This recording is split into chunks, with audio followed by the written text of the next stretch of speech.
Sahabat baca berita. Utang piutang antara Anies dan Sandi akhirnya berdampak serius, dan membuat pihak Bawaslu bersuara. Dan akhirnya pihak Bawaslu RI menyoroti isu utang 50 miliar rupiah Anies Baswedan yang digunakan untuk dana kampanye pada Pilgub DKI Jakarta tahun 2017 silam.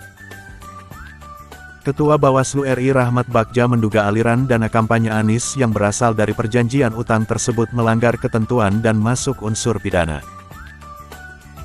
Menurutnya, penerimaan dana 50 miliar rupiah itu pelanggaran karena melampaui batas maksimal sumbangan dana kampanye yang boleh diterima calon kepala daerah. Untuk diketahui, UU Pilkada memperbolehkan calon kepala daerah menerima sumbangan dana kampanye dari perseorangan maksimal 75 juta rupiah, sedangkan dari swasta maksimal 750 juta rupiah. Itu seharusnya bermasalah, seharusnya itu pelanggaran pidana.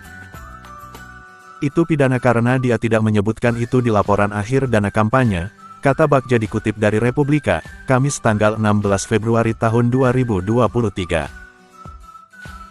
Bagja menjelaskan, meski sumbangan dana 50 miliar rupiah itu merupakan pelanggaran ketentuan dana kampanye, tapi perkara ini sulit diusut. Sebab, Pilkada 2017 sudah selesai, bahkan Anies sudah selesai menjabat sebagai Gubernur DKI sejak tahun 2022 lalu. Biasanya kalau pilkadanya sudah selesai, ya tidak bisa diusut. Kecuali ditemukan di awal-awal masa jabatan. Ini kan udah selesai masa jabatannya, baru muncul. Aneh juga baru muncul sekarang, inilah repotnya kita ini, ujar Bagja. Perkara sumbangan dana kampanye Anies ini sebelumnya diungkap oleh Waketum Golkar Erwin Aksa. Dia menyebut, Anies berutang kepada Sandiaga Uno sebesar 50 miliar rupiah saat Pilgub 2017.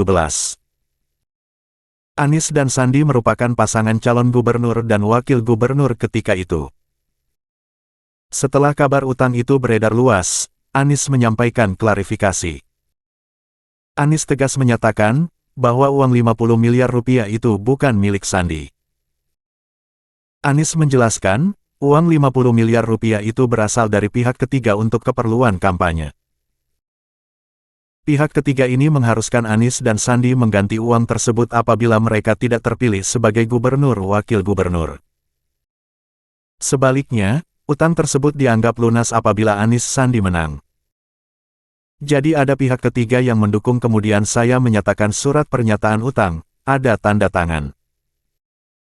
Apabila kalah, maka saya dan Pak Sandi berjanji mengembalikan, jadi saya dan Pak Sandi.